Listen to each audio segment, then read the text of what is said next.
Jesus Christ the Sovereign King Reigns TV iguha ikaze.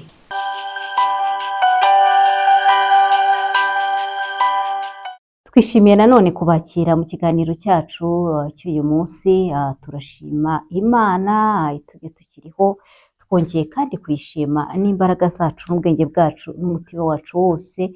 Imana dukesha ubuzima, Imana dukesha amahoro. Mu kiganiro cyacu cy'uyu munsi numvise mfite umuhamagaro wo kubanza gusubiza abantu batwohereje ubutumwa mu buryo bwa flash, mu buryo bumeze nk'ikoranabuhanga. Numvaga kandi nshaka kugira reaction, kugira icyo mvuga ku bintu abantu bamwe bagiye bavuga muri iyi minsi. Ijambo ry'Imana rivuga yuko ururimi ari ikintu gikomeye, ngo abarukunda bazarya imbuto zarwo. Niyo mpamvu rero nagira ngo tugire icyo tuvuga ku bintu bimwe na bimwe byavuye mu magambo, ariko bikaba byaba nk'uburozi, bikaba byaba kwica, bikaba byabyara ikintu kibi, nk'uko n'ubundi tubona ko ibintu byose bigenda biva ku ijambo. Burya ijambo ribanziriza byose. Muri kumwe uko bisanzwe na Letitia.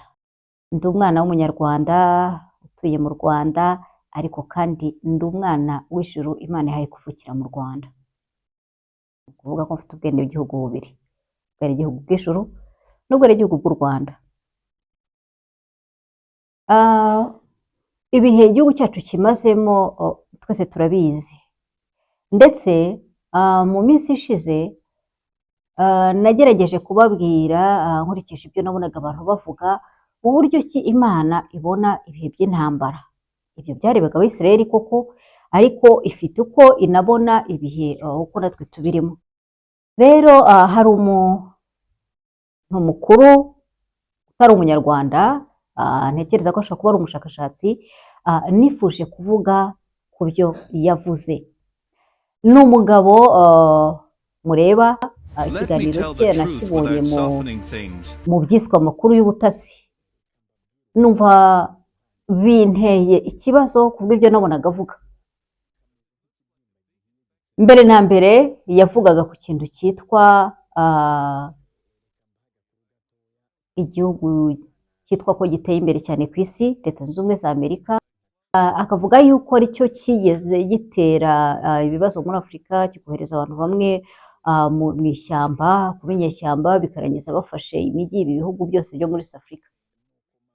Yavugaga kandi ko ibyo byatangiye muri 1981. Ababyeyi banjye barimo bahunguka icyo gihe, nari muto cyane, ndenze kuba nari nkiri akana gato, ariko icyo gihe amacakubiri yaratangiye mu Rwanda. Sinzi aho yashyize amacakubiri yagiye aba mbere yaho. Hanyuma nagira ngo abantu rwose muzabasha kuvuga mu rurimi rw'icyongereza muzatubarize uyu mugabo mutese amacakubiri yo mu Rwanda yaratangiye muri 1981. Ese mbere yaho nta bwicanyi bwagiye bukorwa? Ese mbere yaho nta macakubiri yigeze ahaba? None twe twari, ababyeyi banjye bari bagiye mu buhunzi, bari baragiye mu buhunzi kubera iki? Kubera yuko aho bari bari hari bitaragendaga.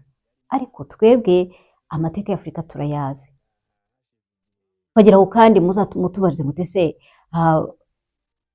hari umunyamerika kugeza ubu waba wicara akaba yashyira yajugunya ibyo kurya mu isahani y'umubyeyi wasigaye mu Rwanda ari incike? Mu myaka 30 ishize twari dufite ababyeyi, dufite imiryango yuzuye imisozi.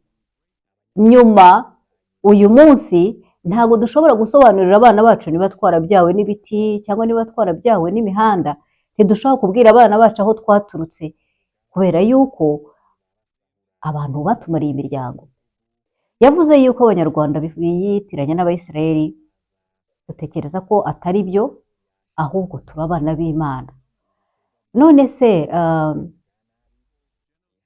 niba yaravuze ko umuntu umwe yapfuye hicwa abantu 1000, ubwo hari gupfa abantu bangahe ku misozi n'imisozi y'ababyeyi bacu n'abavandimwe babo n'imiryango yabo yose yatikijwe, agasigara nta n'umwe urimo? Imvugo nk'izi ngizi ntabwo twebwe ari ibintu tureba nk'ibisanzwe, kuko tubona ari ibintu bishaka kudusubiza mu buzima twaciyemo.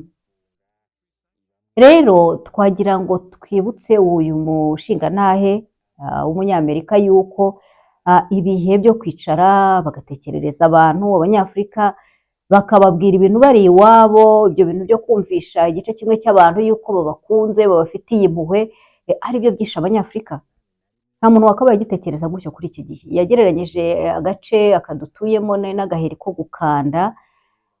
Niba hari ibigomba gukandwa byagombye gukandwa nyine na ba nyirabyo nk'uko nawe ababyeyi bamujyanye ku wo bazi. Ntabwo abanyamahanga aribo baza gukandira abanyafurika ibibazo.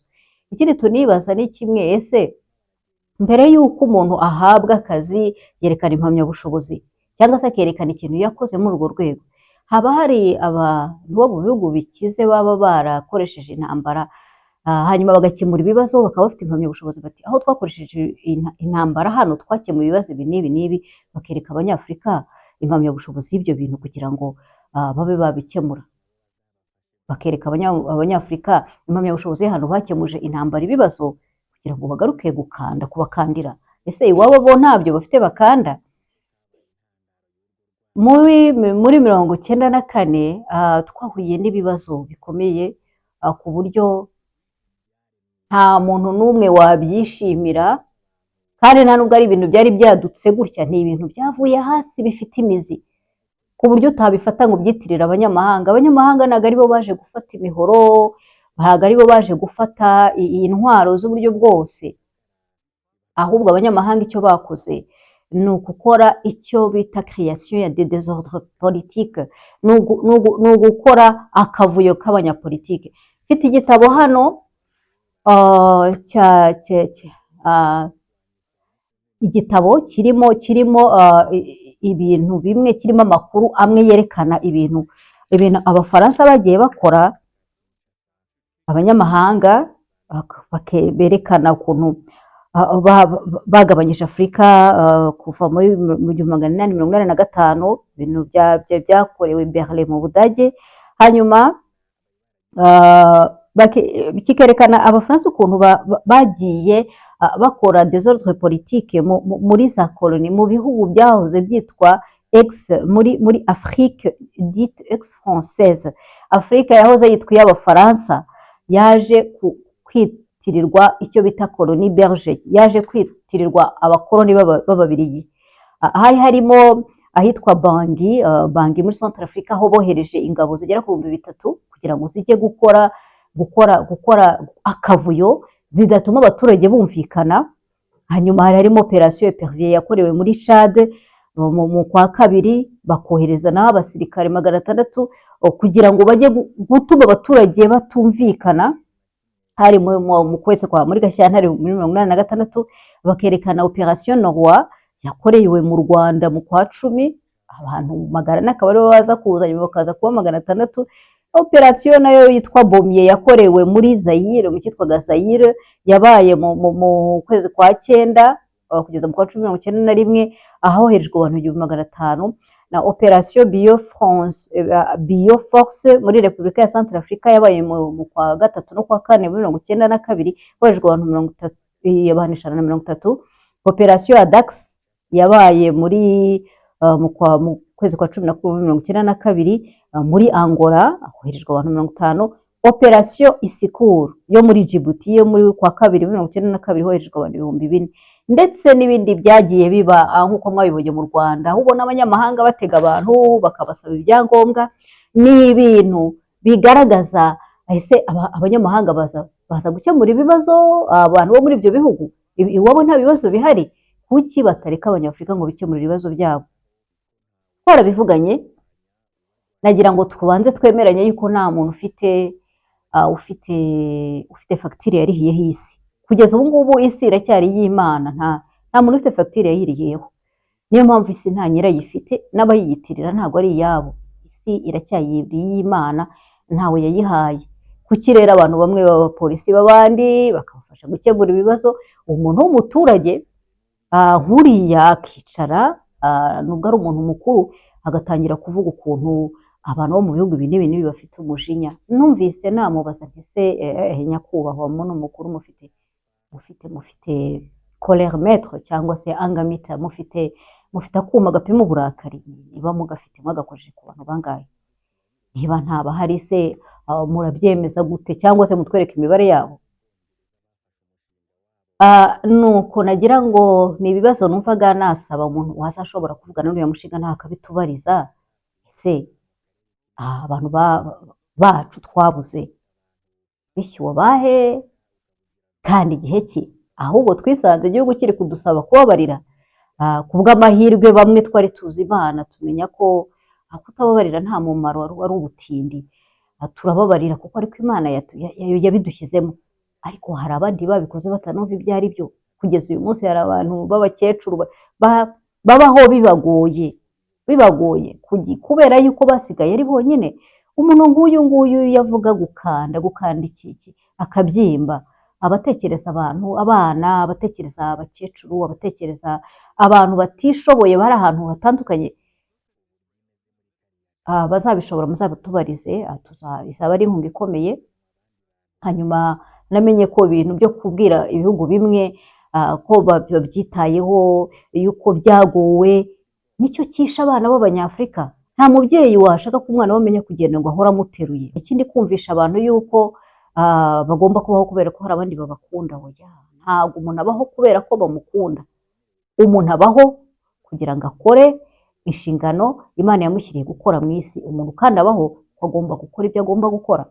Abantu bagukunda batagukunda, icyangombwa ni uko wowe wubahiriza inshingano Imana yaguhaye kandi ukagendera mu byangombwa. Akaba rero nta muntu ugomba kukubwira kubaho cyangwa kukubuza kubaho. Igihe kirageze kugira ngo ibihugu byitwa ko bikomeye nabyo bifite ibibazo byabyo, aho tubona abantu bicwa n'inzara, aho tubona intambara zitarangira, bireke Abanyafurika bishakira umuti w'ibibazo bigiye kuza kubabera abapolisi. Nta mupolisi w'isi uhari, kereka ari ibihugu byishyira hamwe bigashyira abapolisi babyo hamwe, ariko nyine bibyishyize hamwe, ariko nta kiza kuragira ikindi. Hari n'ikindi kintu numvaga nabaza igihe nabonaga ibintu hirya no hino n'ubu gihari intambara, numvise nabaza ntese bantu baba abanyamahanga n'abanyarwanda muvuga muti dore murimo murahungabanya ubuyobozi n'ubutegetsi. Turabizi ko Yesu yaravuze ngo intambara isi izarinda irangira, intambara z'igihari, no kuvuga ko nta kizazivanaho. None nagiye mbabaza, ese ubu ni bwo buyobozi mwifuriza Abanyafurika?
nibwo buyobozi mwifuriza abanyafurika?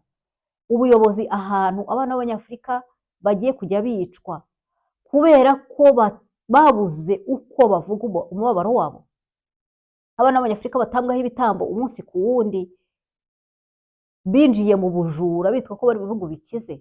Ibi ni byo mwita ubuyobozi bubereye abanyafurika?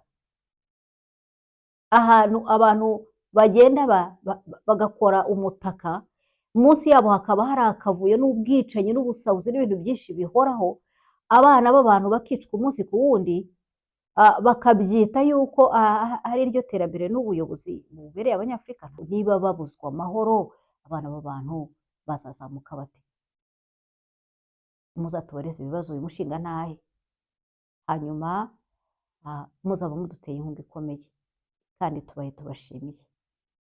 Twagira ngo rero nyuma yo kuvugana n'uyu mushinga ntahe wo mu gihugu cy'amahanga, tunavugane n'abana b'abanyarwanda.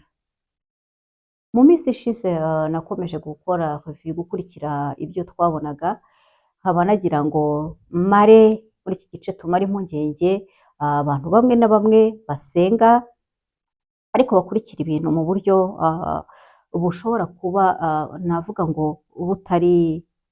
butari mu buryo neza. Impamvu ni uko dusa n'abari mu kigero kimwe, dusa n'ababonye ibintu kimwe, tukaba twumva hari icyo twavugaga. Umuntu usubiza ni umuntu wabanje kuvuga ati yagiye agaragaje impungenge z'uko abigisha badasoma, nta bigisha baba barimo. Araza kwimenya, ni umuntu uri mu mahanga, agira ati njye natangiye gusoma igitabo cyitwa Vent d'Est, Vent d'Ouest, ni igitabo numva cyanditswe na Peter Buck, ndumva naragisomye ntangira amashuri yisumbuye. Icyo gitabo ni igitabo kirimo inkuru y'umwana w'umushinwa wagiye kwiga muri medicine muri Amerika, hanyuma yaza agasanga bamushakiye umugeni w'umushinwa wari wararizwe mu muco wabo, baramuzirikiye ibirenge, hanyuma nyine hakaza kubaho kutumvikana. Ibitabo mumara impungenge ko twabisomye, twasomye ibitabo byinshi, ntabwo twamuha liste exhaustive y'ibyo twasomye, ariko twarabisomye. Ndashaka kumubwira impamvu twaje guha Bibiliya agaciro, usibye kuba turi abasomyi turi n'abanditsi, usibye kuba turi n'abanditsi twanavukiye mu bitabo, usibye no kubivukiramo, kandi natwe Imana yaraduteguye, turi abarezi b'umwuga n'abarezi babyigiye. Bagira ngo mubwire impamvu twahisemo gufata Bibiliya, iki gitabo cyiza gisumba ibindi, tukakirutisha ibyo bitabo nyuma yo kubisoma byose. Ubundi reka mucire mu by'ubumenyi bw'abarezi. Ubumenyi bwitwa connaissance bugira intambwe 7. Iya mbere bayita memory cyangwa se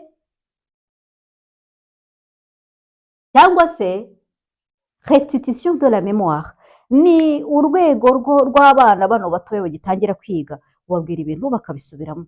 Hari n'abantu bakuru biga bagaguma kuri uru rwego rwo kujya basubiramo ibyo bize ariko batabizi. Urwego rwa kabiri rwitwa comprehension cyangwa se understanding.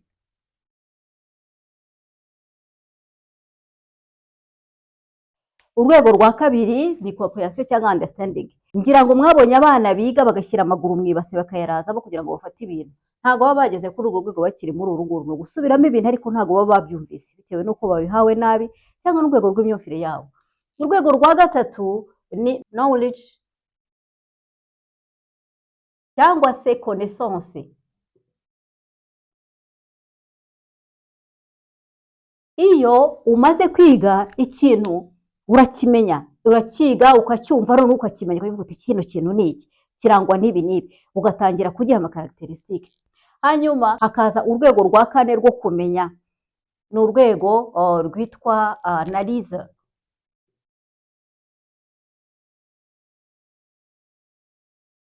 Iyo umaze kumenya ikintu ushobora kugisesengura, ese kiriya kintu kigizwe n'iki, kigizwe n'ibihe bice, gutyo gutyo gutyo gutyo. Iyi rero ni rwo rwego rwa kane. Urwego rwa gatanu rwitwa synthèse.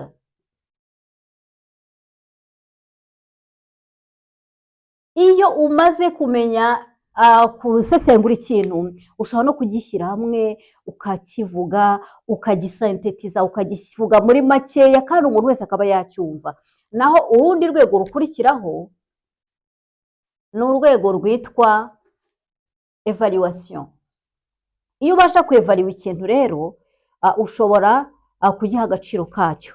Hanyuma cyiza cyane, urwego rurenze abantu badakura mu ishuri ni urwego rwa effectiveness na efficiency cyangwa se mu gifaransa efficacity. Uru rwego ni ubwenge abantu bagira karemano, bukaba bwarakuze, bakaba bifitiye ubushobozi bwo gutekereza ku bibazo byabo bakabikemura mu gihe gikwiriye kandi bakabiha igisubizo gikwiriye mu gihe gikwiriye n'igisubizo nyacyo, bya bindi akazi kanoze kandi mu gihe nyacyo. Ubw'ubuntu bw'Imana atari urwego duhabwa n'ishuri, umuntu wese ashobora kurugira. Niyo mpamvu rero nyuma y'iki kintu twakoze mu buryo twatekerejeho, twasanze iki gitabo gisumba ibitabo byose by'isi. Impamvu ni uko iby'isi ivuga n'ubumenyi buyirimo, Imana nayo ifite uko yabivuze. Ibyinshi biza mu gitabo cy'ibyahishuwe, niho usanga ibintu byarabaye. None se waba ufite umubyeyi wawe ari umwarimu kandi ukomeye waminuje, hanyuma iwanyu hakaza gukora umukozi nawe akavuga ati ubwo nakoze kuri uriya mwarimu reka ngende nshinga ishuri, wowe ukajya uvuga uti reka njye kwiga mu ishuri ry'umukozi, niba uvuga ibintu binezeza sanse zanjye. Uko niko abantu bareka gukora iby'ijambo ry'Imana rivuga no kuba ari ryo bibandaho, bakajya mu bintu mu bundi bumenyi isi itanga. Ntituvuga ko kubumenya ari bibi ngo ubupfu ahinyura ubwenge bw'ibibwirizwa, ahubwo dore igitabo gihatse ibindi, niba ibirimo umuntu yarabimenye, ntabwo tuzaza kugenzuza iby'umwuka iby'umubiri, ahubwo iby'umwuka bizagenzura iby'isi. Ngiyi impamvu yatumye duhitamo iki gitabo. Ashira impungenge rero kuba dusoma, kuba twaba twitwa abigishwa badasoma, oya turasoma kandi tukanandika. Natwe Imana yaduteguriye uwo murimo kandi turabishimira cyane. Hanyuma rero numvise mu mvugo zikoreshwa, imvugo za rubanda nyamuke, za rubanda nyamwinshi, numva ntabwo ari ibintu mu by'ukuri tubabwira tuti umuntu yasigajwe inyuma n'amateka ntihazagire uwo bibabaza, kubera ko gusigazwa inyuma n'amateka biri buryo bwinshi. Hari mu bushobozi bw'ibifatika, hari mu bushobozi, hari no mu bumenyi, cyane cyane mu bumenyi, kuko buriya ubukungu bw'ukuri buba mu bumenyi. Niyo mpamvu rero hari ibintu bimwe twagira ngo tumvikaneho. Muragira muti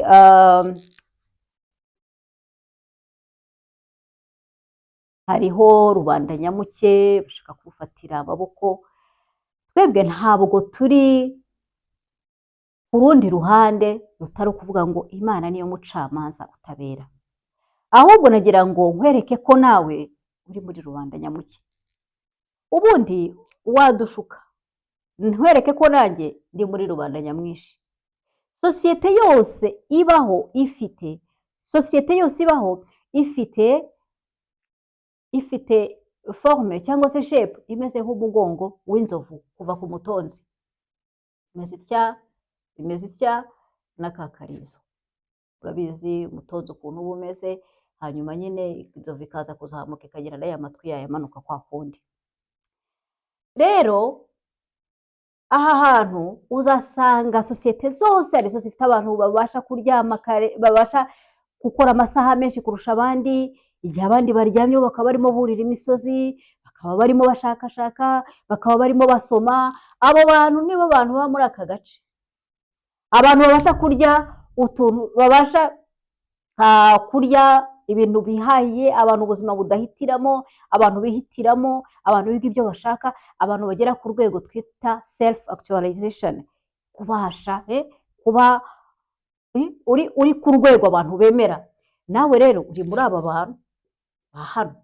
None uradushuka, twebwe turinda gukora nyine kugira ngo dufite uburyo dukora, turi mu rwego ruciriritse, ntabwo kugira ngo turye dushyiramo imibare kimwe n'ibindi bintu byose, abantu benshi muri iyi si bari muri uru rwego, iyi niyo kurube yabo, bari mu rwego rw'abantu baciriritse. None urabwira umuntu wenda w'umukecuru wibereye ahantu ko muri mu rwego rumwe, nawe yari muri rubanda nyamuke gute se? Ubu ngubu igisasu kije kwikubita ahantu cyagenda kigahita kireba ubwoko bumwe kikamwikubitaho gute?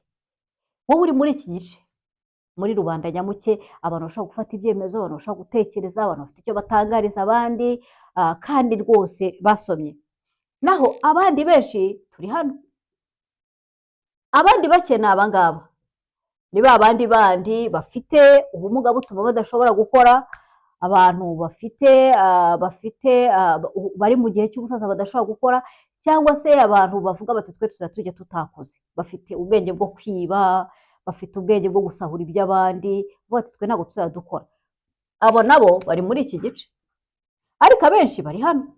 Niyo mpamvu nkubwira ko imvugo yitwa rubanda nyamwinshi na rubanda nyamuke rwose ntabwo turayumvikanaho, kandi igihe cyose isi yabayeho n'ibihugu byabayeho, iyi forume izahura imeze itya. Ni imvugo nk'ubu ibihugu byacu biri mu bibazo, abantu bamwe bagira bati imipaka yarakaswe, nibyo twabibonye kuva mu bitabo, mumva n'ibintu byanditswe kera, byanakozwe kera, nubwo kwimura imbago y'umuturanyi ubundi cyari ari ikizira, ariko izo mbago zarimuwe. Ese bafashe imbago zagiye kwimurwa aha hantu, aha muri iki gice, babwira abantu b'ubwoko bumwe bati muveyo, cyangwa hari hatuye abanyarwanda?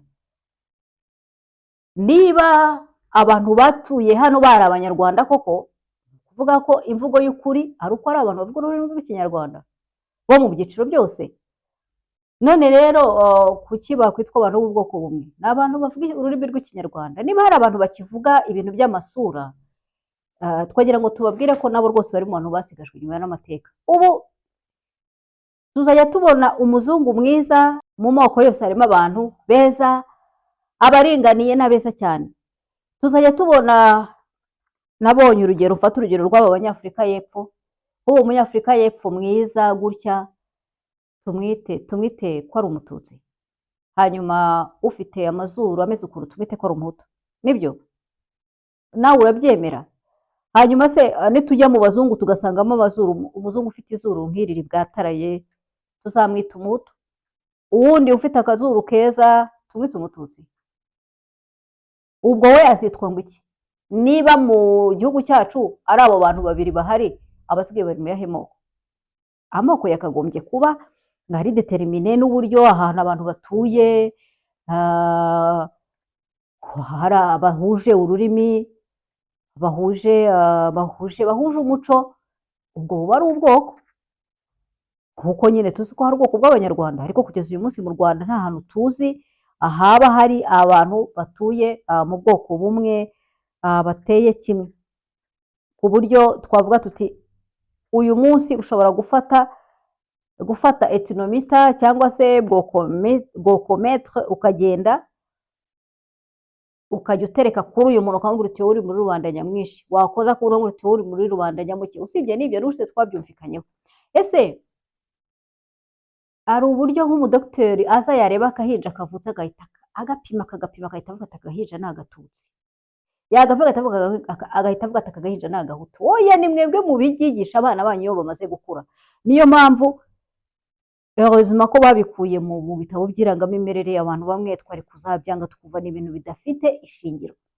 Abazabivuga rero baba bakwiye kubikosora. Niba abanyarwanda bahuzwa n'ururimi rw'ikinyarwanda, niko biri, ariko ntabwo abanyarwanda bose bafite amazuru. Mfite ibipimo nshaka kukwereka, ndumva kugira ngo rero nkuhereke ko ibyo bintu atari ukuri. Mfite ibipimo by'umuntu wanditse ibipimo by'amoko y'abanyarwanda, yitwaga Marcel Dertfeld. Yacyanditse iki gitabo mu 1962.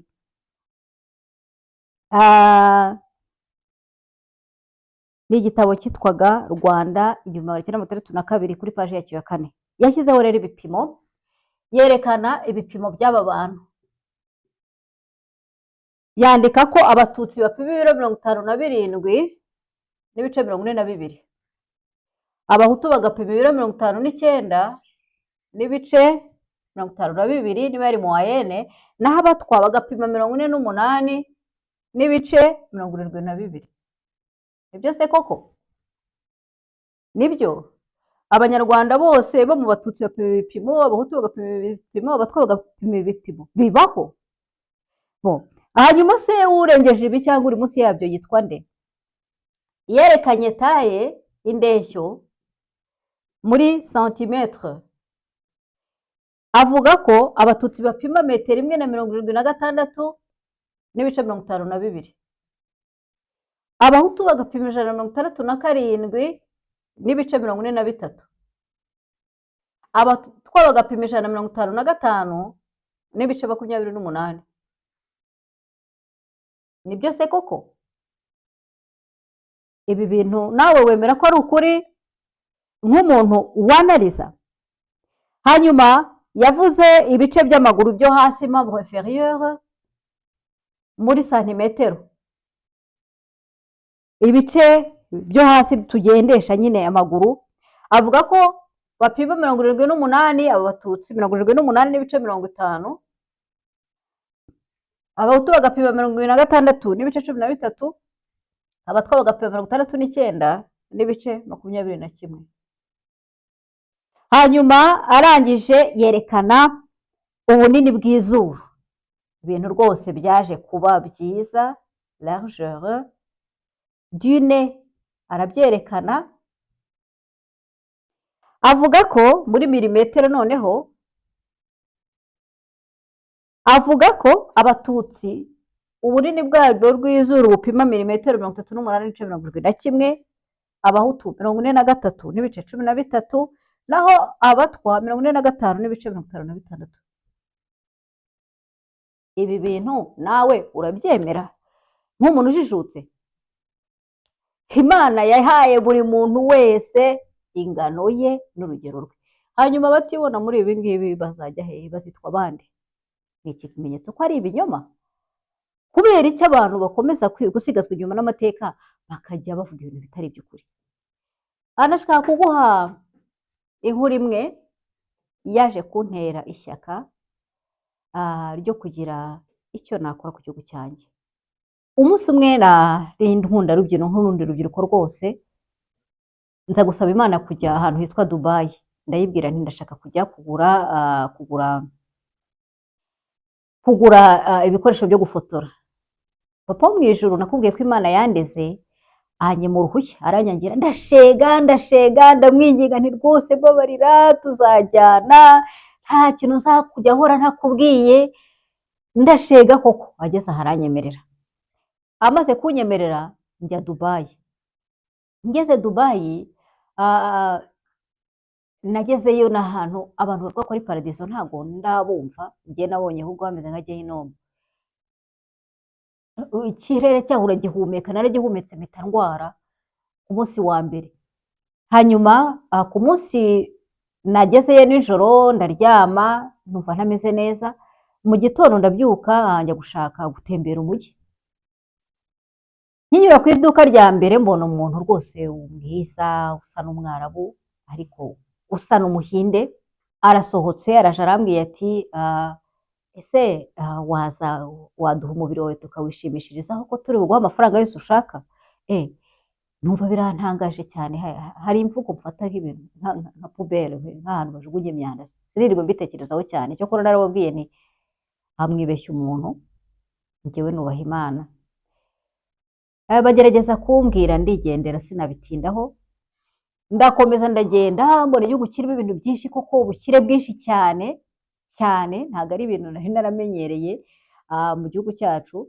Mbona ni ahantu hakize birenze urugero, ariko numva simpishimiye. Byose nabonye ntabikunze, ariko kimwe mu bintu nakunzeyo, byageraga nimugoroba abasaza baho bagasohoka bakicara rero utwana tw'utwuzukuru tukaza gukinira imbere yaho, baza kumbwira bati bagira igihugu nuko bameze, bo ntago bakora ahubwo bakodesha amazu yabo. Natahanye umutima ubabaye cyane, nzavuga nti ni ryari u Rwanda narwo ruzagira abasaza abana b'abazukuru bakajya bakina imbere yabo, ubu buri munsi abanyarwanda bazajya bakora ikintu ni cyiza cyiza gikuremo abantu. Nibukaga ijambo ryo biriya rivuga ngo ubwatsi bukuze ngo barabuca bukamera ngo kandi ibyatsi byose byo mu gasozi ngo birundwa mu rugo. Iryo jambo ibyatsi byo mu gasozi byose ntabwo babirunda mu rugo, hari abantu barya express mu buryo buri negative. Nuko rero mpitamo gutangira gusenga ngira icyifuzo ni ryari abasaza bo mu Rwanda bazakina n'abuzukuru babo bakicara nabo ku mugoroba bakabona abuzukuru bakina. Ibyo muri Afurika ntibishoboka. Nagira nkubwire ko iryo sengesho nabashije kurikora kugira ngo isengesho rigire effectiveness nuko abariho basengana n'abazaza. Ni ukuvuga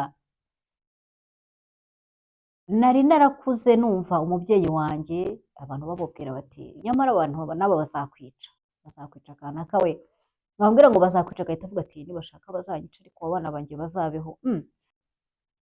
Ngira ngo kugira ngo abana babeho nuko umubyeyi agomba gupfa. Mu buhamya rigeze mbaha mu mwaka ushize nababwiye ibanga ry'ibinyacumi bitatu ubwami bw'umwijima.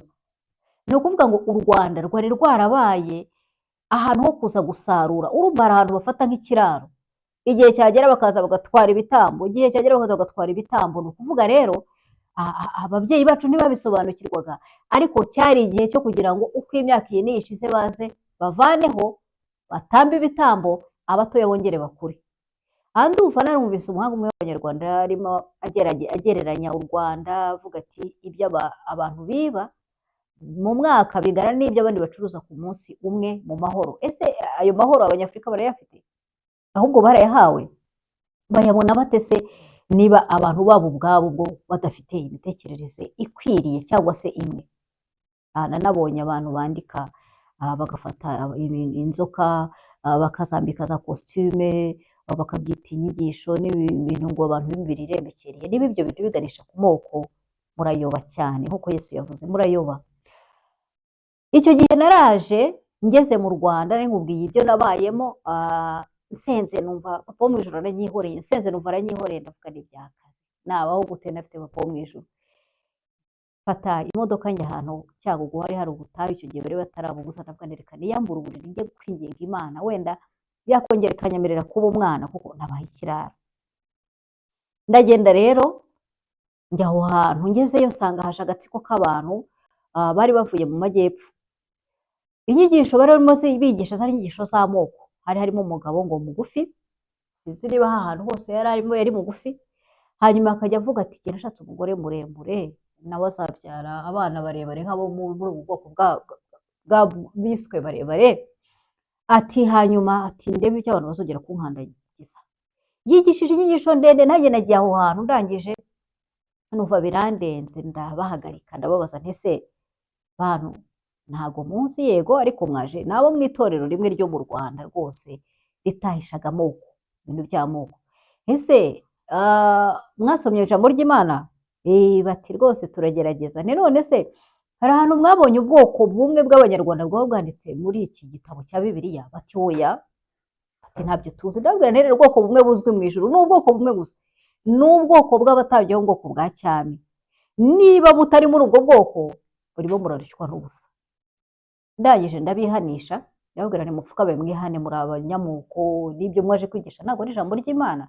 Ntabwo bari banze ariko narabihanishije, barangije kwihana ndababwira nti muryame, ndanabakorera n'izamu ndabasengera, ndara ninginga Imana ahagana nka saa 8 z'ijoro, ndayinginga mbona irambabariye. Saa 10 zigeze ndababyutsa basiga basenga ndigendera, ntibamenya uwo ari we, ariko numvaga namenye ibintu bidasanzwe by'ibintu byigishwa byitwa inyigisho kandi atari inyigisho. Ibyo rero mbikubwiye ngira ngo nkubwire yuko hari ibintu byo kuyoba. Ikintu cyitwa amoko ngiki, tuzi ibyiciro by'abantu. Nta hantu na hamwe hagiye hatura ubwoko bw'abanyarwanda ngo batura ari bamwe. Babaga bafite abagaragu, bafite ababaragirira, bafite ababyina, bafite abahinga, babaga bafite abantu benshi, ibyiciro byose byabaga bivanze. Nimudashaka kubyumva gutyo ntabwo tuzababwira ngo nimubihindure, ikintu cyokamye umuntu kiramubamo. Ariko nk'uko nakubwiye Rwanda nyamwinshi ntabwo ari mu rwego nta benshi babaho mu buryo buciriritse, hakaba n'abandi babaho mu buryo budasanzwe, kandi ubashije kuzamuka akava muri rubanda nyamwinshi akajya mu mikorere nk'iy'abo bantu, nawe aba umwe muri bo. Hanyuma umanutse nawe akajya mu kubaho mu buryo budakwiriye, naho bo muri ba bandi batoya, uko yaba asa kose ntago bazamwubahira yuko abaho yiba. Rero nagira ngo ikintu cyitwa amoko tubaze tugisibe. Ikintu cya gatatu nashaka kukubwiraho ni imvugo yavuzwe yuko dushobora kuba dutesha amaraso y'umwami wacu Yesu Kristo agaciro, ko hariho umwuka mubi ushaka gutuma amaraso y'umwami wacu Yesu amaraso y'umwami wacu Yesu Kristo tuyakoresha mu buryo budakwiriye. Reka nkubwire impamvu amaraso y'umwami wacu Yesu Kristo afite agaciro kadasubirwaho. Nk'uko nabikubwiye, nkura numvise umubyeyi wanjye avuga ati amaraso yanjye azameneka ariko ay'abana banjye, ariko abana banjye babeho neza. Nakomezaga kwibaza ibyo bintu, bukeye nyine amaraso arameneka, ariko hagana muri za 1995 ntangira kumva ibintu by'ubuhanuzi, ibintu ndetse ubu ngubu nibwo nasobanukiwe ko ubupfumu n'ubuhanuzi bitandukanye. Ntabwo igihugu cyari gikwiye kugendera ku bupfumu. Ubupfumu ni igitekerezo Satani aguha, wakizera bikabaho, bikakubera uko wizeye. Nyamara dufite ijambo ry'Imana ngo ry'umwuzuro kandi ryavugutiwe. Imana itubwira yuko nituyizera izatubera ubuhungiro.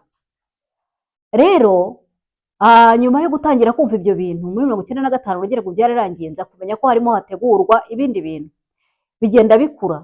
Hanyuma rero icyo gihe natangiye kugira ubwoba, nakuranaga ubwoba, nkurana ubwoba kugeza igihe Imana yaje kubumara. Hanyuma nanatinya kuzabyara, nkavuga nti nanjye ni kuriya bizagenda, kugira ngo abana babeho ababyeyi bagomba gupfa. Koko njya kubona umuntu bigiye kuba, ariko Imana inyuza mu nzira nagombaga kumenya ukuri kw'ibintu. Nza kumenya yuko iyi myaka 30 ishize abantu bamenye amaraso bagaruka kuyamena. Ndavuga nti ubwo bimeze bityo nanjye ntago nzi icyo nakora. Hanyuma rero kimwe mu bintu byashimishije nuko naje kumenya ko hari uwamenye amaraso, kandi niwe propriétaire wanjye. Yamenye amaraso kugira ngo amaraso yanjye atazameneka. Ndavuga nti ngenda byanze, ntago amaraso yanjye azameneka kugira ngo abana banjye babeho. Oya, ntago basabeshwaho n'amaraso yanjye, ntago tuzapfa tuzarama. Niba wari utarumva abantu rero bafite kwizera umeze nk'ibisazi, kwizera gukomeye cyane ndimo. Abisirayeli uribuka ibintu byababayeho Pasika igiye kuba. Imana yabahaye amabwiriza, irababwira iti musige, mwice umwana w'intama, musige amaraso ye ku nkomanizo z'imiryango. Hanyuma uwari kubyumva mu banyegiputa nawe ari kubikora, ariko kuko bari baramenyereye gupinga Abisirayeli, hari n'ukuntu ngo batari bahuje imico mu bijyanye n'amatungo, ngira ngo hari ntago babikoze. Ariko Abisirayeli babaze wa mwana w'intama bamusiga ku nkomanizo, basiga amaraso ye ku nkomanizo z'imiryango. Ngo umurimbuzi yahaca yareba amaraso, marayika murimbuzi yahaca yareba amaraso agahita acaho. Abana b'Abisirayeli arabeparinya abacishaho. Ni naho haje kuva itegeko ry'uko Abisirayeli bose batanga uburisa bukaba ubw'Imana. Rero iryo banga nanjye nararimenye, kandi nagira nkubwire ngo ibintu byose Imana izagukorera birimo hano. Nsoma muri Yesaya, ndumva hari ibice 60 hari ahantu havuga hati nta rugomo ruzongera kuba mu gihugu cyawe, kandi ku nkike zawe zose hazaba amahoro. Amahoro niyo azagutwarira. Ikintu cyose Imana yagukorera kiri muri iki gitabo. Hanyuma niba iryo jambo ryangezeho nkumva niryanjye, igihe numva ndi guhumurizwa, mfite uburenganzira bwo kuryizera. Ntago mba nagiye kure y'iby'Imana imbwira, ndagendera ku by'Imana imbwira. Nuko rero kubera ko nkuko nabikubwiye ikintu cyica kitazaza cyo kora muri Zaburi 91, Imana yiyemeza kuvangura abanyabyaha n'abayubaha, ku buryo yemeza gukiza uyubaha naho abanyabyaha igihumbi bagwa ibumoso bwe, abanyabyaha inzovu, abanyabyaha igihumbi bagwa iburyo bwe, abanyabyaha inzovu bakagwa ibumoso bwe. Izaburi ya 91 Imana ikabwira ngo uzahagarare wirebere gusa, ubuzirebere ikamubwira ngo uzahagarare wirebere igihano cy'abanyabyaha.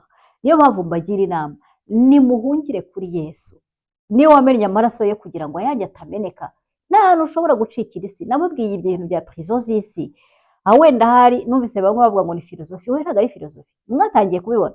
Iyo ushatse kwigenga bahita bagushyiraho ibintu byinshi cyane, ntabwo ushobora kwigenga umwana atakuhaye kwigenga.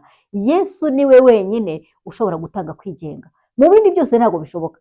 Bazabaryanisha, bazabashyiraho ibihano, bazakora ibintu byose kugira ngo mutava mu bucakara. Kandi nawe urabyumva, nta mutware wakunda ko abakozi abagaragu be bamuvaho. Niyo mpamvu nta bundi buhungiro ni umwami wacu Yesu Kristo akomeje kubikubwira. Hanyuma rero maze kumenya iri banga, ndavuga n'imyaka 30 irashize, bya bintu birongeye biraje, kandi jyewe sinzapfa nzarama kugira ngo nkore umurimo w'Uwiteka. Aha hantu tuzahakorera Uwiteka, kandi tubivuga twizeye mu izina rya Yesu. Nguko uko twatangiye gutwikiriza inkike zacu amaraso ya Yesu, kugira ngo marayika w'umurimbuzi irahanyura anyureho. Ijambo ry'Imana riravuga ngo iyo umukiranutsi ngo aguwe neza mu mudugudu wose ugubwa neza, ugira amahoro. Niyo mpamvu natwe tugomba kubera igihugu cyacu umugisha. Turi mu gihe tutazabeshwaho n'amaraso nuko amaraso y'abandi bantu yamenetse. Amaraso nameneka ni abantu bazaba banze kwiringira Imana, kuko isi yo izahora mu ntambara, ariko ayacu Imana izayeparenya, kuko hari uwarangije kuriha amaraso ye kugira ngo ayacu ye kumeneka. Nagira ngo rero mbabwire yuko aho ariho twavanye gutwikiriza amaraso ya Yesu ahantu hacu kugira ngo igihugu cyacu kigire amahoro.